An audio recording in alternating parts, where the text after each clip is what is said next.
Kemudian kata orang-orang kufar Quraisy, kemudian engkau sudah tiba tadi malam, baru sudah tiba sampai di sini. Kemudian ada di antara mereka, kata Aisyah, famin baina musaffiqin, ada di antara mereka bertepuk-tepuk, ngejek Nabi SAW. Wa min baina wadi'un yadahu ala ra'sih muta'ajjiban lil kadhibi yad'umun. Kata Aisyah, dan di antara mereka ada menaruh di atas kepalanya, tangannya di atas taruh kepalanya, menyangka wah luar biasa dustanya ini.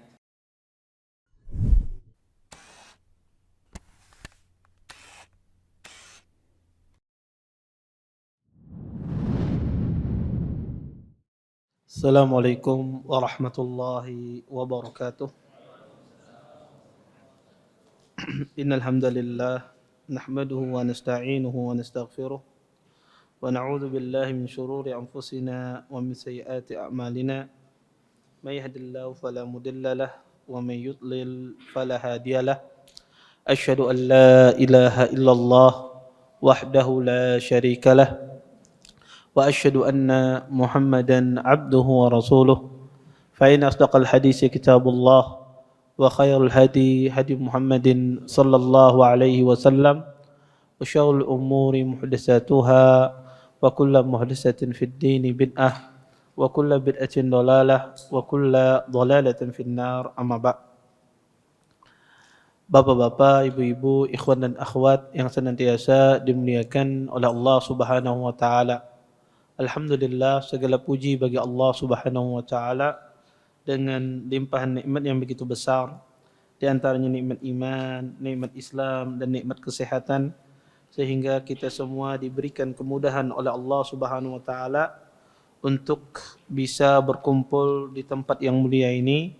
Mudah-mudahan apa yang kita pelajari, apa yang kita tuntut pada malam hari ini mendatangkan keberkahan dari Allah Subhanahu wa taala, dan kita bisa mengambil manfaat dari apa yang akan disampaikan nantinya. Bapak, Ibu, ikhwan dan akhwat yang dimuliakan oleh Allah Subhanahu wa taala, kita masuk pada pembahasan Isra'uhu sallallahu alaihi wasallam wa mi'rajuhu. Kita masuk pada pembahasan Isra dan Mi'rajnya Nabi sallallahu alaihi wasallam.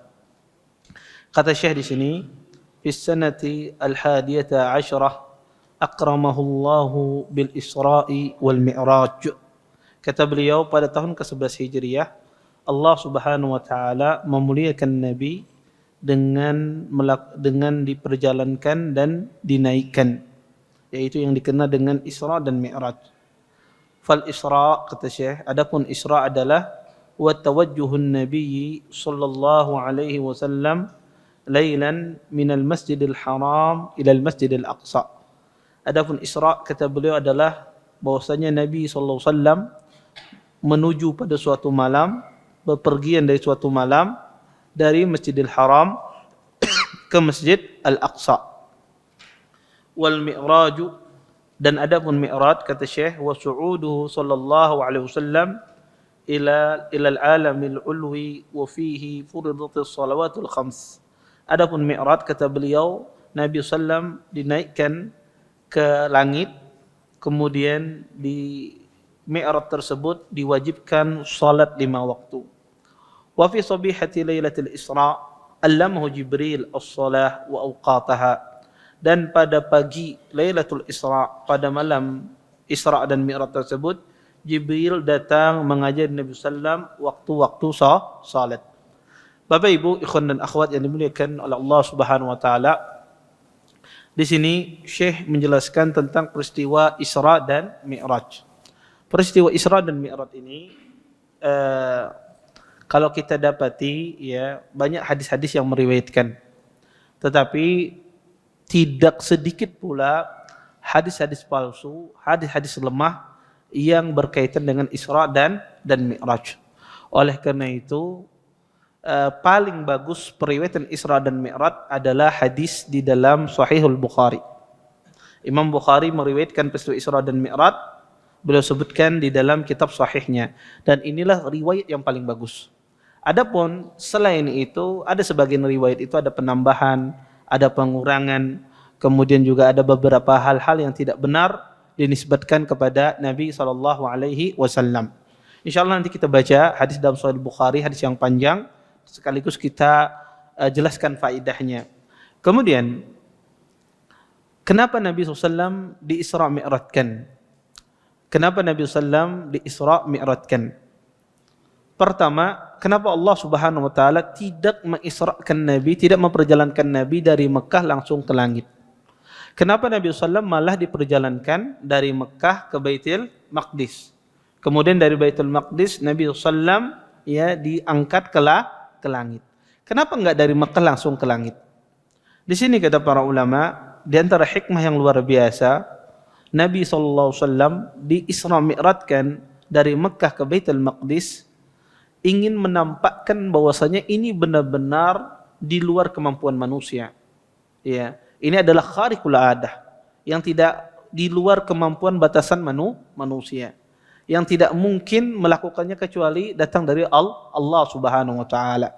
Yang kedua, orang-orang kufar Quraisy itu tahu bahwasanya Nabi SAW itu beliau tidak pernah ke Baitul Maqdis. Orang kufar Quraisy tahu, mereka tahu betul bahwa Nabi tidak pernah ke Baitul Maqdis. Ketika Nabi SAW mensifati Baitul Maqdis, maka ini menjadikan mereka terkejut-kejut, menjadikan mereka membenarkan, seharusnya mereka membenarkan apa yang datang dari Nabi SAW, karena ini bukan sihir, ini bukan apa-apa, karena mereka tahu betul Nabi tidak pernah ke Baitul Maqdis. Ketika Nabi mensifati, sebagaimana nanti kita jelaskan, mensifati secara detail Baitul Maqdis, ini menjadikan orang-orang kufar Quraisy betul bahwasanya ini betul-betul Nabi pernah pergi ke Baitul Maqdis. Kemudian kata para ulama, ya, di antara sebab Nabi SAW di Isra Mi'rajkan adanya peristiwa Isra Mi'raj ini karena Allah Subhanahu wa taala ingin menguji di antara kaum mukminin yang pada saat itu dan orang-orang kufar, menguji keimanan mereka. Kalau orang betul-betul beriman kepada Nabi SAW, maka dia akan mempercayai peristiwa tersebut. Karena ini peristiwa yang terjadi di luar akal sehat manusia. Akal manusia tidak sanggup memikirkannya. Maka Allah ingin menguji, ya, menguji keimanan seorang tersebut pada zaman itu dan pada zaman sekarang. Dan ujian ini terus berlangsung. Apakah orang mempercayai peristiwa Isra dan Mi'raj? Karena pada zaman sekarang banyak orang-orang, ya, liberal, orang-orang yang berpemahaman yang menyimpang, mereka mengingkari mukjizat Nabi SAW. Di antaranya, ya, banyak buku-buku sirah. Dulu ada buku sirah mungkin terkenal, ya, diterjemahkan. Mungkin salah satu awal-awal buku sirah diterjemahkan dalam bahasa Indonesia, ya, riwayat Nabi Muhammad SAW, sejarah Nabi Muhammad SAW, diterjemahkan dalam bahasa Indonesia. Penulisnya Dr. Muhammad Hussein Haikal, bukan saya. Tapi namanya Dr. Muhammad Hussein Haikal dari Mesir. Di dalam kitabnya dia mengingkari mukjizat Nabi. Di dalam kitabnya mengingkari mukjizat Nabi SAW. Kenapa? Karena dia menganggap mukjizat ini sesuatu yang mustahil. Ya. Padahal itu ada datang dari Allah Subhanahu wa taala. Termasuk dalam peristiwa Isra dan Mi'raj ini banyak orang zaman sekarang pun mengingkari peristiwa Isra Mi'raj yang terjadi pada masa Nabi SAW. Makanya ketika Nabi SAW di Isra Mi'rajkan, apa yang dilakukan oleh orang kufar Quraisy? Di antara mereka ada menaruh tangannya di atas kepala, ada di antara mereka bertepuk-tepuk mengejek Nabi. Kenapa? Ingin mendustakan apa yang disampaikan oleh Rasulullah SAW. Oleh karena itu kata para ulama, kenapa ada Isra Mi'raj? Allah ingin menguji siapa di antara manusia yang betul-betul beriman. Bahkan di kalangan kaum mukminin pada saat itu ada yang tidak mempercayai. Maka Allah ingin menguji yang betul-betul dia beriman kepada Nabi, yang betul-betul beriman kepada agama ini. Kemudian kita bacakan, ya, peristiwa Isra Mi'raj ini diriwayatkan oleh Imam Bukhari, ya. Saya akan menyebutkan karena hadisnya panjang, maka setiap, ya, beberapa kalimat yang saya lihat ada faedahnya, saya berhenti dan saya menjelaskan faedah di kalimat tersebut. Imam Bukhari meriwayatkan dari Anas bin Malik, An Malik ibn Sa'sa'ah radhiyallahu taala anhuma, beliau mengatakan, anna Nabiyya sallallahu alaihi wasallam haddatsahum, sesungguhnya Nabi SAW menceritakan kepada sahabat, an lailatin usriya bihi, yaitu malam di mana Nabi di Isra Mi'rajkan. Kata Nabi, "Bainama ana fil hatimi wa rubbama qala fil hijri muttaji'an id atani atin faqad qal wa sami'tuhu yaqul fashaqqa ma baina hadhihi ila hadhihi." Kata Nabi, ketika malam itu saya berbaring di kamarku. Kemudian datang seseorang, ya. Kemudian saya mendengarnya berkata, orang ini berkata, "Belalah dada orang ini, dari dadanya sampai nuhur, dekat lehernya." Kemudian fastakhraja qalbi, kata Nabi SAW, maka dikeluarkanlah jantungku. Summa utitu bitastin min dhahab, kemudian didatangkan dari bejana yang berisi, yang terbuat dari emas, mamlu'ati imanan, yang dipenuhi dengan keimanan. Faghusila qalbi, kemudian dicuci hati, jantungku, kata Nabi SAW. Kemudian summa uida, kemudian dikembalikan lagi seperti semula. Summa utitu bidabbatin dunal baghli wa fawqal himar al-abyad. Kemudian kata Nabi SAW, kemudian saya didatangkan sebuah kendaraan dunal baghl. Baghl itu adalah, bighal itu adalah perkawinan antara keledai dengan kuda, anaknya bighal namanya. Hewan ini, ya, dia di bawah bighal, ya, tingginya. Wa fawqal himar, lebih tinggi daripada keledai, ya. Di sini kata para ulama ada faedah yang luar biasa. Peristiwa dicucinya hati Nabi SAW, jantung Nabi SAW, ya, ini menunjukkan bahwasanya manusia itu butuh namanya berhias, butuh manusia itu tandzif, dibersihkan, dan ini keutamaan. Seseorang itu dibersihkan. Maka seorang muslim, ya, di dalam ajaran Islam disuruh seorang itu bersih-bersih dalam segala hal, baik itu di dalam pakaiannya, baik itu di dalam kendaraannya, maka disuruh orang itu dalam keadaan yang bersih. Di sini Nabi SAW, beliau sebelum dinaiki kendaraan tersebut, ya, hewan tersebut yang belum naiki, maka Nabi dicuci hati, jantung beliau. Di sini kata Imam Al-Qurtubi dan yang lainnya, ini menunjukkan bahwasanya Islam itu sangat memperhatikan namanya kebersihan. Kemudian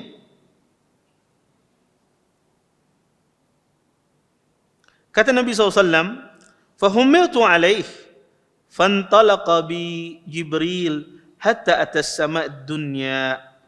Kemudian kata Nabi SAW, saya pun, ya, disebutkan nama hewan itu disebutkan oleh rawi hadis ini, namanya adalah Al-Buraq. Ya. Kemudian saya dibawa, ya, di atas burak tersebut, ya. Kata Anas meriwayatkan hadis ini, mengomentari hadis ini, yadha'u hatwahu inda aqsa tarfih, maka dia menginjakkan kakinya, ya, sejauh matanya memandang. Disitulah dia melangkahkan kakinya. Maka kata Nabi, saya dibawa di atas kendaraan ini, kemudian aku pun dibawa oleh Jibril alaihissalam sampai ke langit dunia. Fastaftaha faqila, maka Jibril, ya, meminta izin untuk dibukakan.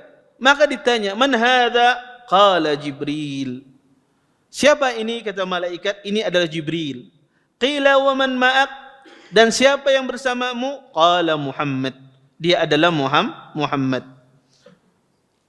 Qila wa qad ursila ilaih. Sesungguhnya dia telah diberikan, dia adalah seorang rasul yang telah diutus di muka bumi. Qala na'am, qila marhaban. Kemudian kata malaikat, iya, selamat datang bagi kalian. Maksudnya selamat datang Rasul dengan Jibril alaihissalam. Fa ni'mal maji, kata malaikat, sesungguhnya sebagus-bagus orang yang datang adalah kalian. Bapak Ibu, ikhwan dan akhwat yang dimuliakan oleh Allah Subhanahu wa taala, di sini kita bisa mengetahui ketika diriwayatkan oleh Imam Bukhari, Nabi SAW ditunggangi, ya, beliau naik dengan kendaraan burak. dan beliau naik di atas kendaraan tersebut, di Isra Mi'rajkan.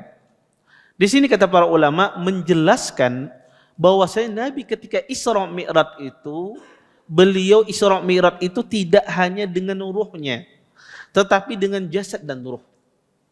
Sebagian orang beranggapan bahwasanya Nabi ketika Isra Mi'raj itu dengan ruhnya, bukan dengan jasadnya. Ini menunjukkan Nabi itu ketika Isra Mi'raj dengan jasad dan ruh.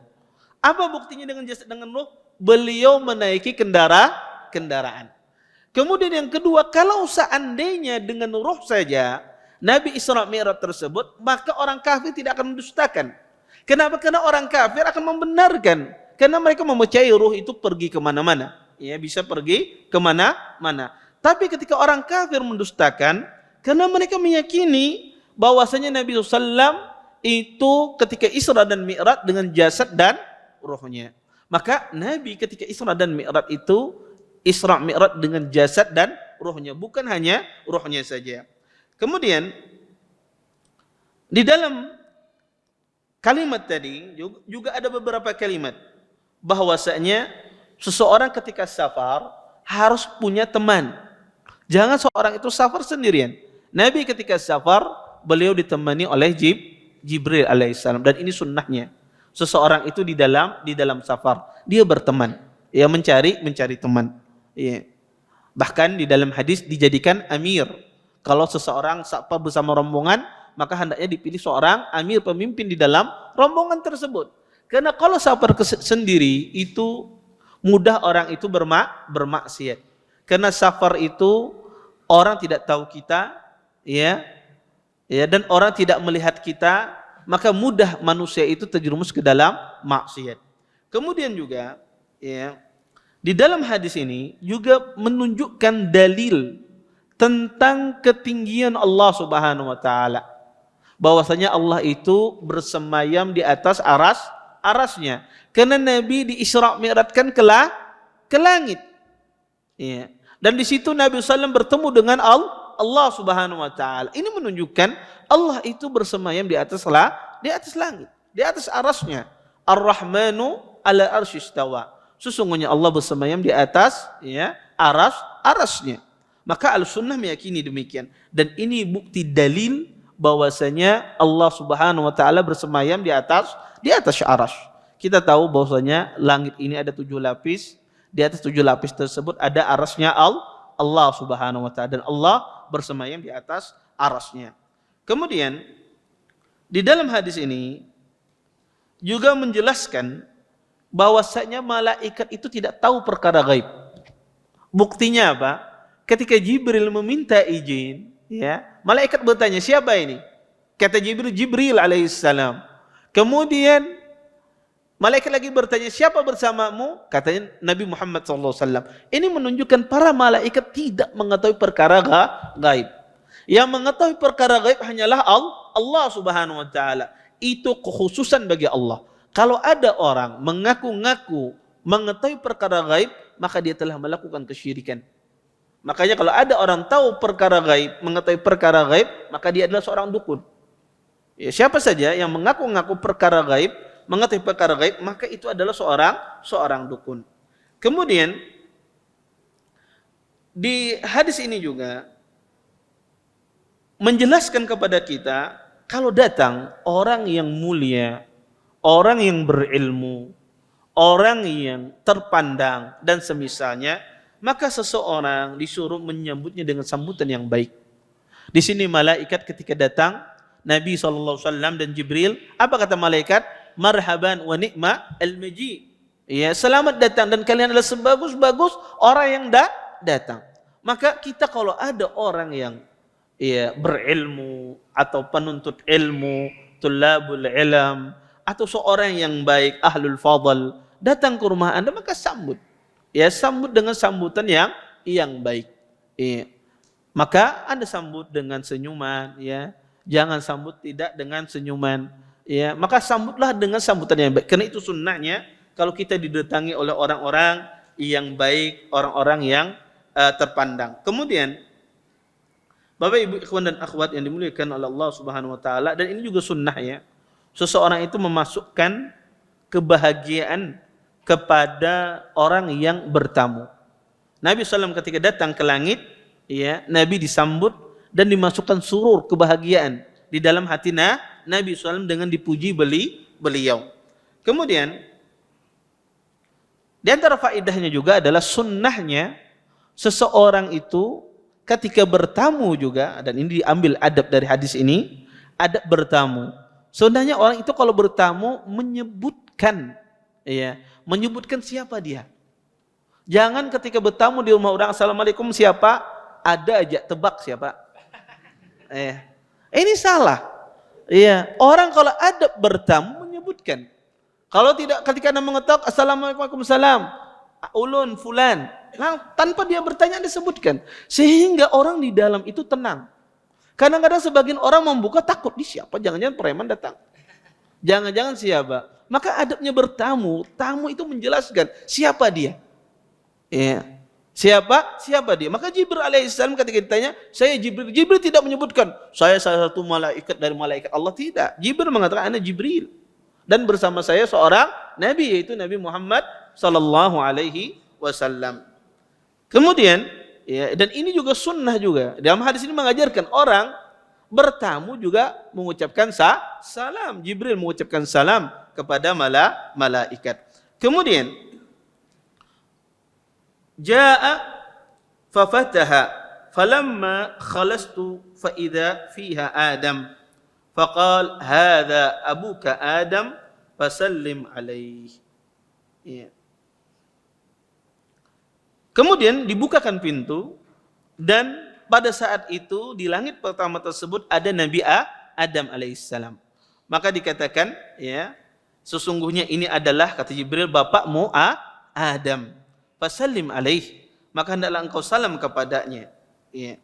Maka, ya, ini penting, ya, seseorang juga, ya, menyebutkan, ya, ketika kita ingin menyebutkan seseorang, ingin memperkenalkan seseorang, maka dilihat kalau itu ada hubungan kerabat, maka dimulai dengan hubungan kerabat. Kalau fulan misalnya dia adalah Abdullah misalnya, orang tidak tahu Abdullah ini siapa, tetapi ada hubungan kerabat dengan Anda, maka hubungan kerabat Anda mulai. Bukan Anda jelaskan Abdullah ini manajer perusahaan semacam ini, tidak. Tapi Anda jelaskan ini adalah anak bapak saya, ini adalah keponakan saya, atau semisalnya. Tidak dimulai dengan pekerjaannya, tapi dimulai dengan apa hubungannya dengan Anda. Jibril alaihissalam mengajarkan demikian. Sesungguhnya ini adalah bapakmu Adam alaihissalam. Jibril tidak mengatakan dia adalah seorang pertama kali Nabi yang diutus, tapi Jibril memulai dengan hubungan kekerabatan. Maka ini faedah kalau kita ingin mengenalkan seseorang dan orang itu punya hubungan kerabat, ya, dengan kita kenalkan dari sisi kerabatnya agar dia diketahui ada hubungannya dengan Anda. Kemudian, ya, fasallamtu alaih, maka kata Nabi sallallahu alaihi wasallam, maka pun saya salam kepada Adam alaihissalam. Faraddas salam, kemudian Nabi Adam pun menjawab salam. Kemudian summa qala marhaban bil ibni salih wan nabiy salih. Kata Adam alaihissalam, selamat datang anak yang saleh, nabi yang saleh. Summa sa'ida bi hatta atas sama ats-tsaniyah. Kemudian kata Nabi, aku pun naik lagi ke langit yang kedua. Dari tadi, ya, Nabi Adam alaihissalam, ketika Nabi SAW dijawab Nabi Adam alaihissalam salam. Kata para ulama, ya, seorang, ya, bertamu, ya, dia harus memperhatikan yang punya rumah. Maka ketika dia berbicara pun dia memperhatikan orang yang di dalam rumah tersebut. Contoh, ketika orang yang kita datangi itu, tamu yang kita datangi tersebut, orangnya tidak mau banyak bicara, maka Anda jangan banyak bicara. Kalau tamu yang Anda datangi itu hobi bicara, Anda bicara sama dia agak banyak. Di sini Nabi SAW, beliau ketika salam kepada Adam, ya, maka beliau pun salam. Maka Nabi Adam pun menjawab salam. Dan Nabi SAW tidak berbincang lebih. Maka kata para ulama, seseorang adabnya kepada orang yang, ya, didatangi, ya, maka dia memperhatikan keadaan orang tersebut. Kemudian, ya, ini juga menunjukkan bahwasanya para nabi itu ya membenarkan antara satu nabi dengan nabi yang lainnya. Kenapa? Karena mereka semuanya mengakui tentang kenabian. Maka antara nabi yang satu dengan nabi yang lain saling membenarkan. Tidak seperti yang dikatakan oleh orang Yahudi dan Nasara, bahwasanya ajaran syariat para nabi itu bertentangan. Di sini Nabi Adam alaihissalam membenarkan ajaran Nabi Muhammad. Kata beliau marhaban bil ibni saleh, kemudian wa bin nabi saleh. Kemudian kata Nabi sallallahu, saya didatangkan di langit kedua. Fastaftaha qibala man hadha? Qal Jibril. Qila wa man ma'ak? Qala Muhammad. Qil wa qad ursila ilaih. Qala na'am. Qila marhaban. Fa ni'mal maji'. Kemudian di langit kedua, Jibril pun minta izin. Kemudian ditanyakan siapa ini Jibril. Kemudian siapa yang bersamamu? Yaitu Nabi Muhammad, dan dia seorang Rasul yang telah diutus. Maka malaikat pun menjawab, na'am, marhaban, selamat datang. Sesungguhnya kalian sebagus-bagus pendatang. Kemudian dinaikkan ke langit yang ketiga. Nabi SAW berketemu Yahya dan Isa. Ya. Mereka adalah ya ibnul khalah, ya, dua anak bibi. Qala hadha Yahya wa Isa fasallim alaihima. Kata Jibril, wahai Rasulullah, sungguh ini Yahya dan Isa. Salamlah atas keduanya. Fasallamtu faradda summa qala marhaban bil akhi salih wan nabiy salih. Kemudian kata Nabi Yahya dan Nabi Isa, ya, selamat datang wahai saudaraku yang saleh dan Nabi yang saleh. Kemudian Nabi diangkat ke langit yang ketiga. Kemudian Jibril pun meminta izin, kemudian dibukakan. Ditanya siapa ini? Ini adalah Jibril dan Nabi Muhammad. Kemudian malaikat pun mentarhib, menjawab dengan ucapan yang sama. Kemudian Nabi SAW dibukakan, dan di situ beliau bertemu dengan Nabi Yusuf alaihissalam. Kemudian kata Jibril, hadza Yusuf fasallim alaihi. Kata Jibril, sesungguhnya ini Yusuf, salamlah terhadap Yusuf alaihissalam. Maka Nabi pun salam. Maka Nabi Yusuf pun menjawab, marhaban bil akhi salih wa nabi salih. Kata Nabi Yusuf alaihissalam, selamat datang saudaraku yang saleh, Nabi yang saleh. Kemudian Nabi SAW dinaikkan lagi ke langit berikutnya, ke langit yang keempat. Kemudian Jibril meminta izin, kemudian dibukakan, ditanya siapa Jibril dan siapa bersamanya, Nabi Muhammad SAW. Kemudian ya, malaikat pun menjawab dan menyambut Nabi SAW. Kemudian di sana Nabi bertemu dengan Nabi Idris alaihissalam. Kemudian Jibril pun mengenalkan ini Idris, salamlah untuknya. Kemudian pada saat itu Nabi SAW salam, kemudian Nabi Idris menjawab, marhaban bil akhi salih wa nabi salih. Selamat datang saudaraku saleh dan Nabi yang saleh. Kemudian Nabi dinaikkan ke langit berikutnya, ke langit yang kelima. Kemudian dibukakan pintu. Kemudian ditanya oleh malaikat dengan pertanyaan yang sama. Kemudian malaikat pun menyambut dengan sambutan yang sama. Kemudian di situ Nabi SAW bertemu dengan Nabi Harun. Maka Nabi pun salam terhadap Nabi Harun. Nabi Harun pun menjawab salam Nabi SAW sembari mengatakan marhaban bil akhi salih wan nabi salih. Selamat datang saudaraku yang saleh dan Nabi yang saleh. Kemudian Nabi pun dinaikkan ke langit yang keenam. Dan Nabi SAW, Jibril meminta izin, kemudian dibukakan. Kemudian malaikat pun menyambut Nabi SAW dengan sambutan yang hangat. Kemudian di situ Nabi SAW bertemu dengan Nabi Musa alaihissalam. Dan Nabi pun salam terhadap Nabi Musa. Nabi Musa pun menjawab salam. Marhaban bil akhi salih wa nabi salih. Kemudian falamma tajawaztu,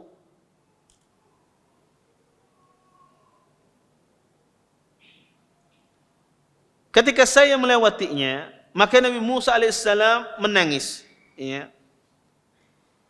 Ditanya kepadanya, apa yang menyebabkan engkau menangis? Ya. Sesungguhnya aku menangis. Sesungguhnya ada seorang laki-laki, ya, diutus setelahku, masuk surga dari umatnya lebih banyak, ya, daripada yang masuk dari umatku. Kata Nabi Musa alaihissalam, ketika Nabi melewati Nabi Musa alaihissalam, Nabi ya melihat Nabi Musa menangis. Ditanya kepada Nabi Musa alaihissalam, kenapa menangis? Kata Nabi Musa, sesungguhnya telah ada setelahku diutus ada seorang nabi yang umatnya lebih banyak masuk surga daripada umatku, kata Nabi Musa alaihissalam. Ya, tentu ya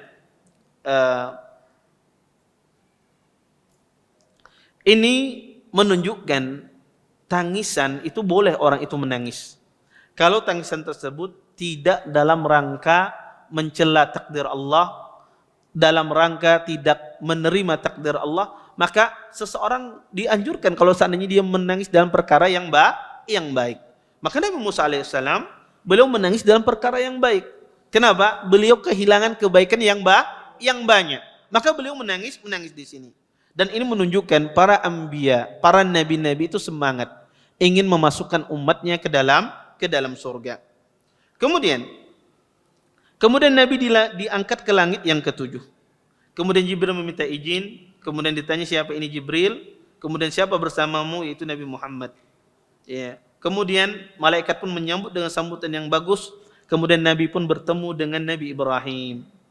Kemudian kata Jibril, "Hadza abuka fasallim alaih." Wahai Rasulullah, sesungguhnya ini bapakmu, maka salamlah untuknya. Maka Nabi pun salam, kemudian dijawab oleh Nabi Ibrahim, "Marhaban bil ibni saleh wan nabi saleh." Kemudian Nabi pun diangkat ke Sidratul Muntaha. Ya. Kemudian ya, kata Jibril alaihissalam, "Hadi Sidratul Muntaha." Sesungguhnya ini adalah Sidratul Muntaha. Wa id arbatu anharin. Sesungguhnya di Sidratul Muntaha itu ada 4 sungai, kata Nabi sallam. Ada nahrani batinan wa nahrani zahiran. Ada 2 sungai yang di dalam dan ada 2 sungai yang di luar. Ya. Faqultu ma hadzani ya Jibril. Kata Nabi, wahai Jibril, apa ini? Kemudian kata Jibril, amal batinan fanahrani fil jannah. Kata Jibril alaihissalam, adapun 2 sungai yang di dalam itu adalah 2 sungai yang berasal dari surga. Wa amma zahiran, dan adapun yang di luar, fanil wal furat. Maka itu adalah sungai Nil dan sungai Furat. Bapak Ibu, ikhwan dan akhwat yang dimuliakan oleh Allah Subhanahu wa taala, ya.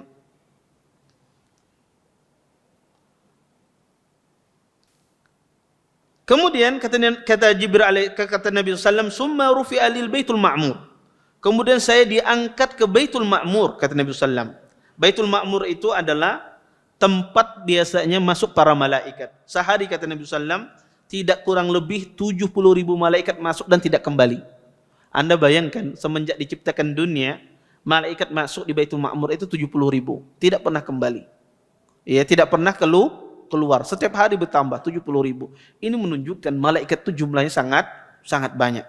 Kemudian, summa utitu bi ina'in min khamrin wa ina'in min labanin wa ina'in min asal. Kata Nabi, kemudian aku didatangkan sebuah bejana yang berisi khamar, dan juga bejana yang berisi susu, dan bejana yang berisi madu. Fa akhadtu al-labna faqala hiya al-fitrah allati anta 'alayha wa ummatuka summa furidat 'alayya shalawat. Kemudian dikatakan kepada Nabi mengambil bejana yang berisi susu. Kemudian dikatakan kepada Nabi SAW, sesungguhnya itu fitrah yang Allah fitrahkan kepadamu dan umatmu. Kemudian setelah itu, kata Nabi SAW, diwajibkan atas saya salat 50 salat kulla yaumin. Diwajibkan salat 50 kali setiap hari. Faraja'tu famarartu ala umirta, qala umirtu bi 50 salat kulla yaumin. Qala inna ummataka la tastati 50 salat kulla yaumin. Kemudian kata Nabi sallallahu, maka ketika saya kembali, maka saya melewati Musa alaihissalam. Kemudian Nabi Musa bertanya, kamu diwajibkan apa? Diperintahkan apa? Diperintahkan 50 kali salat. Bayangkan. Ya, 50 kali salat dalam sehari. Ya. Kata Nabi Musa alaihissalam, umatmu tidak sanggup. Umatmu tidak sanggup. Dan betul kata Nabi Musa alaihissalam. Yang 5 kali saja orang banyak tidak sembahyang. Kemudian wallahi, kata beliau, kata Nabi Musa alaihissalam, wallahi qad jarabtu an-nas qablak wa allajtu bani Israil ashaddul mu'alajah farji ila rabbik fas'alhu takhfif li ummatika. Kata Nabi Musa alaihissalam, demi Allah aku sudah mencobanya kepada Bani Israel. dan aku berusaha kepada Nabi Israel dengan usaha yang maksimal. Kemudian kata Nabi Musa alaihissalam, kembali kepada Tuhanmu, mintalah keringanan untuk umatmu. Maka kata Nabi, maka saya pun kembali.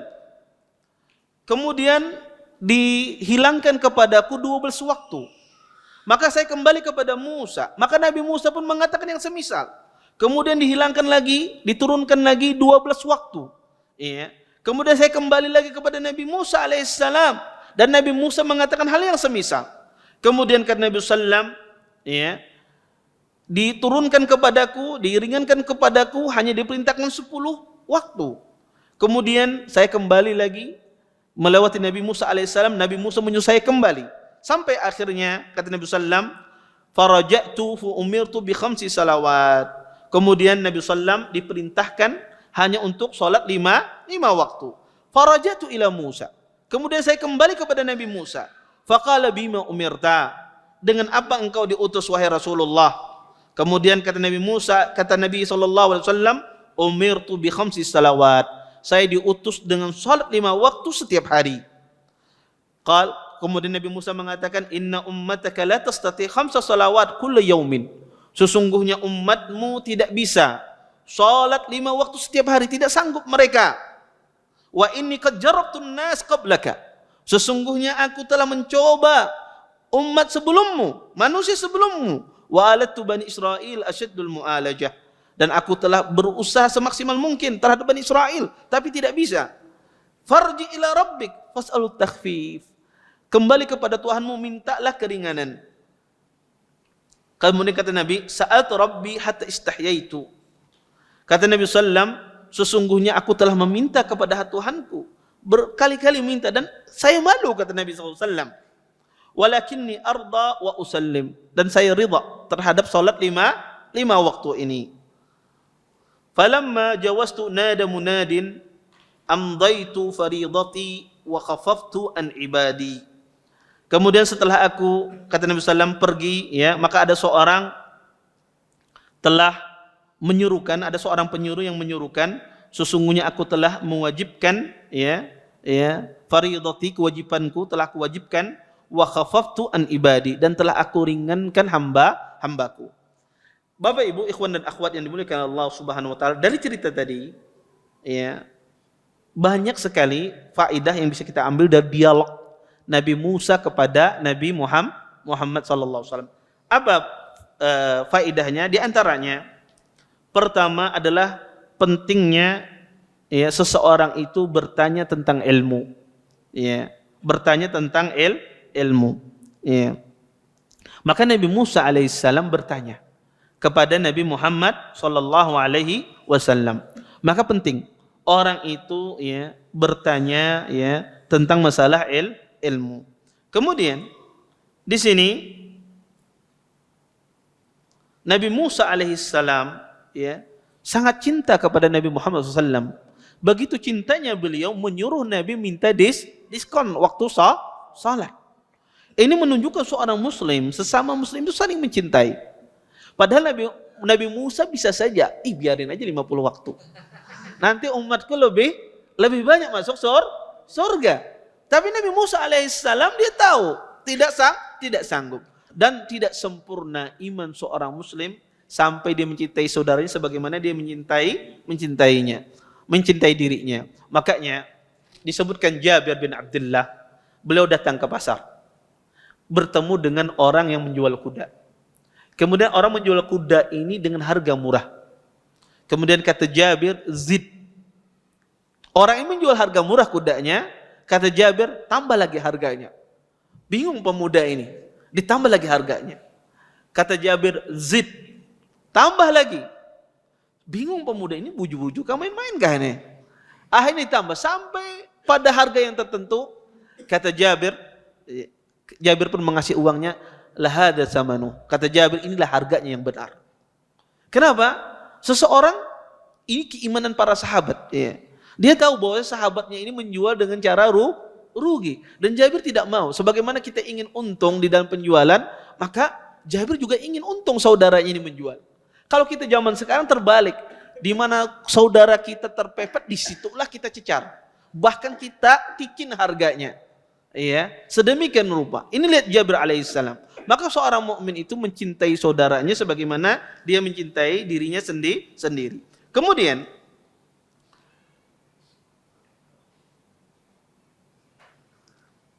di antara faedah juga dari peristiwa Isra Mi'raj, dialog Nabi dengan Nabi Musa alaihissalam, hendaknya seorang memberikan nasihat walaupun tidak diminta. Nabi Musa memberikan nasihat kepada Nabi Muhammad SAW, padahal Nabi tidak meminta nasihat.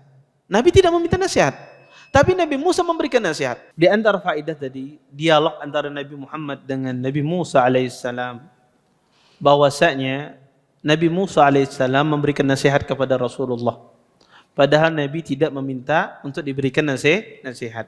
Maka kata para ulama sunnah, seseorang itu memberikan nasihat kalau kita melihat saudara kita ini butuh dinasihati, walaupun dia tidak meminta nasihat.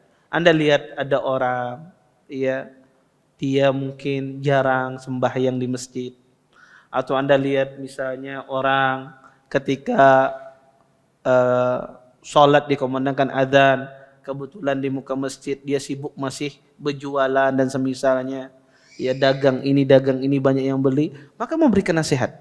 Ya kita berikan nasihat dan dijelaskan dampak dari nasihat kita. Nabi Musa alaihissalam belum memberikan nasihat, kemudian belum jelaskan dampak dari nasihat tersebut. Kalau tidak mengambil ini, maka umatmu akan terjadi ini. Maka seorang muslim juga demikian. Ini saya memberikan nasihat, kalau antum tidak ini, maka bisa terjadi semacam ini. Seorang jelaskan, antum kalau tidak sholat, ya, maka itu dosa besar. Bahkan sebagian ulama menganggap itu bisa keluar dari Islam. Orang meninggalkan sholat secara total dan seterusnya. Maka jelaskan dampak dari perbuatan yang dia tinggalkan. Maka ini menjadikan orang lebih menerima nasihat tersebut. Kemudian di dalam Musnad Imam Ahmad bin Hanbal dijelaskan bahwasanya, ya, dari hadis Aisyah radhiyallahu taala anha, tadi penjelasan Nabi di Isra, dimi'rajkan dari Baitul Maqdis ke langit. Tetapi hadis yang menjelaskan Nabi SAW diperjalankan dari Makkah ke Baitul Maqdis datang dari hadis Aisyah dari Musnad Imam Ahmad. Ya. Dikatakan bahwasanya kata Aisyah radhiyallahu taala anha, ya, bahwasanya Nabi SAW, ya, memberitakan kepada manusia bahwasanya beliau diperjalankan ila aina, ya. Kemudian kata Nabi SAW, sesungguhnya saya diperjalankan ke Baitul Maqdis, ya. Kemudian kata orang-orang kufar Quraisy, kemudian engkau sudah tiba tadi malam, baru sudah tiba sampai di sini. Kemudian ada di antara mereka, kata Aisyah, famin baina musaffiqin, ada di antara mereka bertepuk-tepuk, ngejek Nabi SAW. Wa min baina wadi'un yadahu ala ra'sih muta'ajjiban lil kadhibi yad'umun. Kata Aisyah, dan di antara mereka ada menaruh di atas kepalanya, tangannya di atas taruh kepalanya, menyangka wah luar biasa dustanya ini. Ya. Dia orang-orang kufar Quraisy. Kemudian mereka bertanya, apakah engkau bisa mensifati Masjidil Aqsa? Kemudian Nabi pun mensifati Masjidil Aqsa. Dan di antara mereka ada yang baru safar, datang dari Masjidil Aqsa. Sehingga pun dia membenarkan, sesungguhnya ini yang saya lihat. Ini yang baru saya lihat. Kemudian di saat itu, ya, tidak ada orang yang mempercayai Nabi SAW. Bahkan ada sebagian orang yang lemah iman tidak mempercayai Nabi SAW. Sampai datang Abu Bakar As-Siddiq radhiyallahu taala anhu, beliau mengatakan bahwa saya membenarkan semua apa yang disampaikan oleh Rasulullah sallallahu alaihi wasallam. Maka kata Abu Bakar As-Siddiq, la in kana qala dzalika laqad sadaqa. Kata Abu Bakar As-Siddiq, kalau benar apa yang kalian sampaikan, bahwasanya Nabi Muhammad bercerita dia di Isra Mi'rajkan, maka jika benar apa yang kalian sampaikan, maka dia telah berkata benar. Maka di saat itulah Abu Bakar As-Siddiq digelar dengan As-Siddiq. Beliau membenarkan peristiwa Isra dan Mi'raj. Taib, Bapak Ibu ikhwan dan akhwat yang dimuliakan Allah Subhanahu wa taala, dari peristiwa Isra Mi'raj ini ada beberapa hal yang ingin saya sampaikan. Pertama, peristiwa Isra Mi'raj ini kalau kita lihat di buku-buku sejarah, tidak ada satu ulama pun yang bisa memastikan kapan terjadinya. di bulan apa, di tanggal apa. Hanya mereka mengatakan kejadian ini terjadi pada tahun 11 Hijriah. Tidak ada satupun dari ulama itu yang bisa memastikan kapan terjadi Isra Mi'raj ini, di bulan apa, di tanggal berapa. Imam Al-Qurtubi rahimahullah ta'ala menyebutkan 5 perkataan. Suyuti menyebutkan ada 9 perkataan di dalam masalah ini. Sehingga ini menunjukkan bahwasanya para sahabat dari zaman dahulu mereka tidak menaruh perhatian pada tanggal Isra dan Mi'raj. Mereka tidak menaruh perhatian pada tanggal bulan. Kenapa? Mereka tidak menaruh perhatian karena tidak ada hukum yang terkandung di dalamnya. Tidak ada ibadah tertentu yang berkaitan dengan Isra Mi'raj. Berbeda dengan ibadah yang lainnya. Iya. Berbeda dengan ibadah yang lainnya. Ramadan, mereka sahabat perhatian. Ya, Lailatul Qadar, sahabat menentukan ya kapan terjadinya Lailatul Qadar. Tetapi Isra Mi'raj, para sahabat dan tabi'in dan generasi setelahnya, mereka tidak ada satupun yang memastikan. Ya, ini menunjukkan bahwasanya tidak ada satu ibadah pun yang ada kaitannya dengan Isra Mi'raj. Ya. Kemudian, ya, yang kedua, di peristiwa Isra dan Mi'raj ini ya, menjelaskan kepada kita bahwasanya Nabi SAW beliau di Isra Mi'rajkan, dan Nabi SAW tidak memerintahkan setelah itu para sahabat untuk melakukan ibadah tertentu pada malam Isra dan Mi'raj. Kalau seandainya hal itu baik, niscaya dilakukan oleh para sahabat. Tidak ada satupun sahabat yang melakukan ibadah khusus pada malam Isra dan Mi'raj. Kemudian yang ketiga, faedah yang bisa kita ambil dari kejadian Isra dan Mi'raj ini adalah menegaskan kepada kita bahwasanya Nabi Muhammad SAW ya, beliau ada seorang nabi, dan beliau ketika Isra dan Mi'raj beliau bertemu dengan Allah Subhanahu wa taala. Dan ulama berselisih, apakah nabi ketika bertemu dengan Allah itu melihat dengan mata telanjang, melihat langsung Allah Subhanahu wa taala ataukah tidak? Pendapat yang paling benar di kalangan para ulama, Nabi SAW tidak melihat Allah. Makanya kata Aisyah, nurun arah, yang saya lihat hanyalah cahaya, kata Nabi. Yang saya lihat adalah hanyalah cahaya. Nabi SAW, dan ini terjadi khilaf di kalangan ulama dalam masalah ini, apakah Nabi melihat Allah ataukah tidak? Yang jelas adalah Nabi hanya ya melihat cahaya. Kemudian di dalam peristiwa Isra dan Mi'raj ini sangat jelas bahwasanya Nabi SAW berbicara dengan Allah Subhanahu wa taala, sebagaimana Allah berbicara dengan Nabi Musa alaihissalam. Dan ini menetapkan kepada kita bahwasanya di antara sifat Allah itu berbicara, dan berbicara ini merupakan sifat fi'liyah atau sifat fi'il, perbuatan yang berkaitan dengan kehendak. Allah berbicara berkaitan dengan kehendaknya. Maka kata para ulama, sifat fi'liyah itu berkaitan dengan iradah, dengan kehendak Allah Subhanahu wa taala. Maka Allah berbicara kepada siapa saja yang Allah kehendaki. Di antaranya Allah berbicara kepada Nabi Muhammad sallallahu alaihi wasallam. Kemudian, peristiwa Isra Mi'raj ini juga menjelaskan kepada kita bagaimana kebiasaan orang-orang kufar. Kebiasaan orang kufar, mereka takjub terhadap sesuatu ya, atau pengingkaran mereka terhadap sesuatu, bangga mereka terhadap sesuatu dengan bertepuk tangan. Seorang muslim dilarang kita mengikuti, menyerupai orang-orang musyrikin. Nabi mengatakan, man tasyabbaha biqaumin fahuwa minhum. Barang siapa menyerupai suatu kaum, maka dia bagian dari kaum tersebut. Maka ya, seorang muslim ketika dia ta'ajub dengan saudaranya, dia ucapkan barakallah atau dia ucapkan masya Allah. Tidak perlu dia bertepuk tangan ataupun hal-hal yang lain. Maka ucapkanlah ucapan yang baik. Mengucapkan barakallah, ucapkan masya Allah, itu lebih baik ya ketimbang seseorang bertepuk tangan dan semisalnya. Mungkin ini yang bisa saya sampaikan ya. Ini di antara faedah yang bisa kita sampaikan. Sebelum saya tutup, mungkin ada pertanyaan, silahkan. Kalau yang mau bertanya, tafadhol. Baik, di belakang dulu.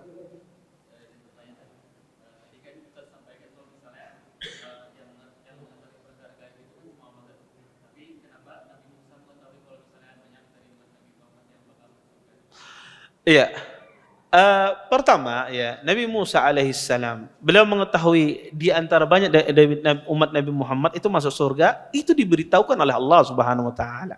Bukan beliau tahu perkara gaib, tapi diberitakan ya oleh Allah Subhanahu wa taala. Dan Nabi Muhammad SAW ya, bahwasanya akan datang seorang nabi itu masyhur di dalam kitab-kitab Taurat dan kitab Injil.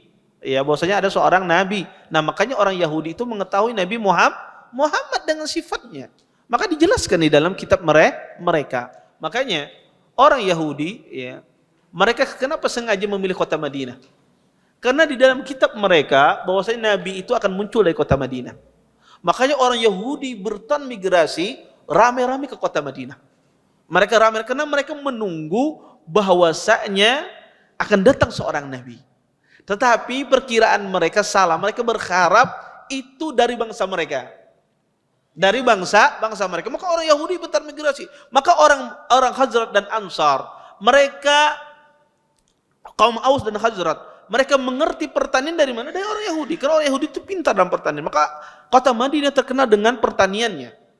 Oh iya, dari mana? Belajar dari orang Yahudi. Dan orang Yahudi ramai-ramai ke sana. Ketika datang Nabi berhijrah, kemudian ada ya saudaranya, ya bapaknya Sofiyah.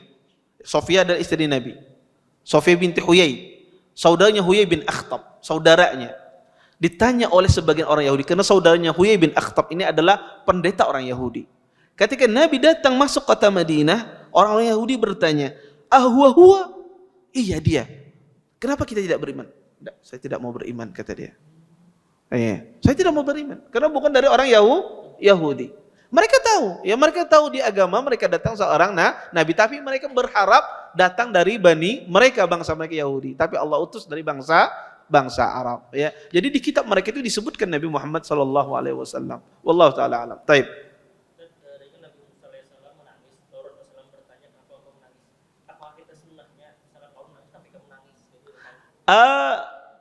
Dilihat kondisinya. Iya, kalau ada juga orang kalau lagi menangis kadang hendak ditakuni. Kalau antum takuni dihamputnya batu antum. Iya, karena tidak ingin diganggu. Maka dilihat kondisi orang, keadaan orang tersebut.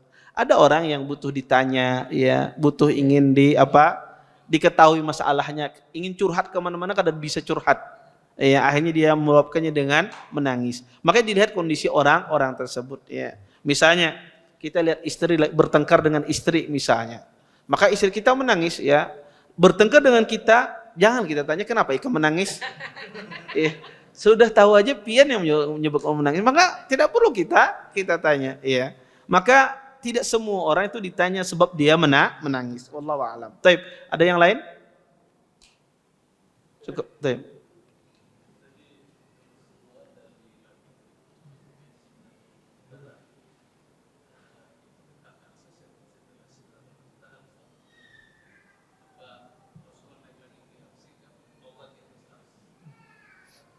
Iya.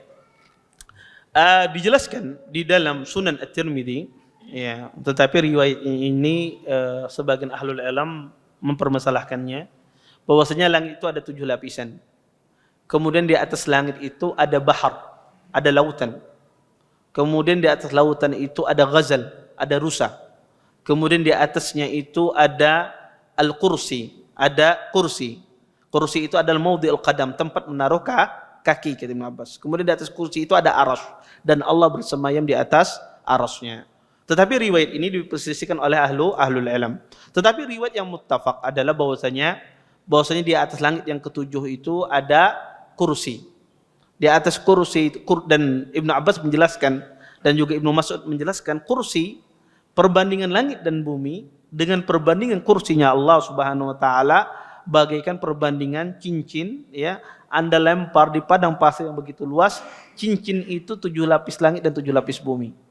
Sedangkan padang pasir yang luas itu adalah kursinya Allah. Kemudian di atas kursi itu adalah arasy.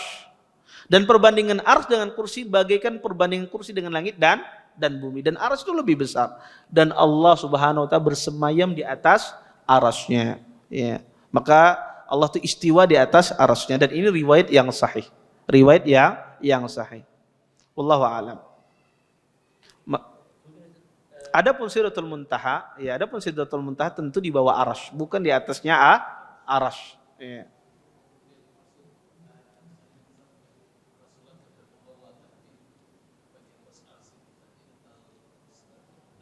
Wallahu alam, tidak dijelaskan secara detail karena Allah punya sifat an-nuzul.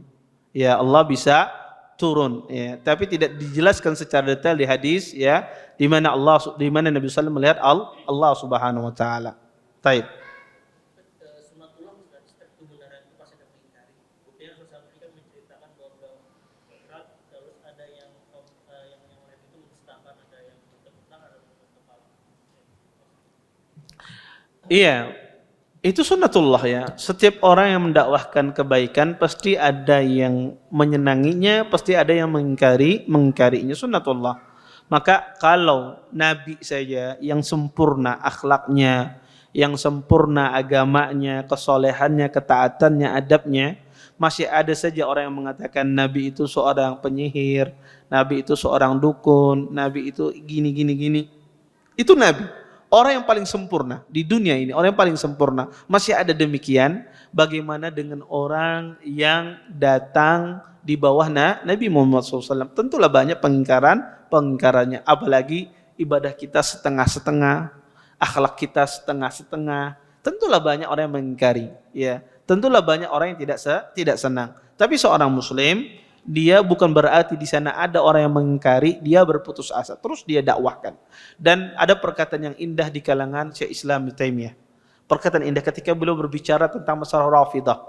Kata Syekh Islam Ibnu Taimiyah, ajaran Rafidah itu sebetulnya nggak ada yang mau menerima sebetulnya. Kenapa? Karena ajaran Rafidah itu siapa yang mau dipukuli badannya? Siapa yang mau? Antum masuk ajaran ini, anak cambuk berdarah dan mana siapa? Nggak ada yang mau manusia. Tapi kenapa orang banyak menerima ajaran Rafidah? Bahkan di antara mereka ada yang membakar diri mereka, ada yang menyayat diri mereka, dan orang tabiat manusia tidak mau dilukai. Ya, dia yang disuruh datang ke pengajian diberi makanannya kada mau. Ada sebagian orang kada mau, apalagi yang disuruh apa? Dicambuk, dilukai. Tapi kenapa kata Syekh Islam ajaran semacam ini diterima oleh sebagian orang? Kenapa? Karena ada hak yang dia sampaikan walaupun sedikit. Hak yang sedikit itu, kebenaran yang sedikit itulah yang menyebabkan orang menerima. Kalau yang dia sampaikan itu 100% kebatilan semua, maka tidak ada yang menerimanya. Karena manusia tidak mau menerima 100% batil. Makanya ahlul batil itu selalu mensisipkan hak di antara kebatilannya. Maka ada batilnya 99,9%, disisipkannya sesuatu yang hak. Iya.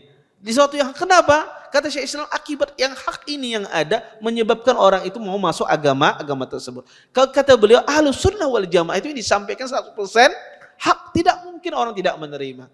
Pastilah diterima oleh kaum mukminin. Maka sebetulnya dakwah ini seorang jangan takut. Dakwah itu selalu berkembang. Selalu pasti akan diterima manusia. Karena yang disampaikan ada Al-Quran dan hadis Nabi SAW. Maka pasti dakwah itu berkembang. Dan sering ya, Ustaz juga sering menyinggung ya, dakwah sunnah ini pasti maju. Yang kadang maju itu pelajaran bahasa Arab. Ya. Yang selalu berkurang umatnya. Taib. Mungkin ini saja yang dapat saya sampaikan, mudah-mudahan bermanfaat. Saya tutup dan aku majelis. Subhanallahumma bihamdika asyhadu an la ilaha illa anta astaghfiruka wa atubu ilaik. Assalamualaikum warahmatullahi wabarakatuh. Terima kasih. Jazakumullah khairan wa barakallahu fikum. Video ini dibuat atas partisipasi dari donasi Anda. Semoga menjadi amal jariah bagi Anda semuanya.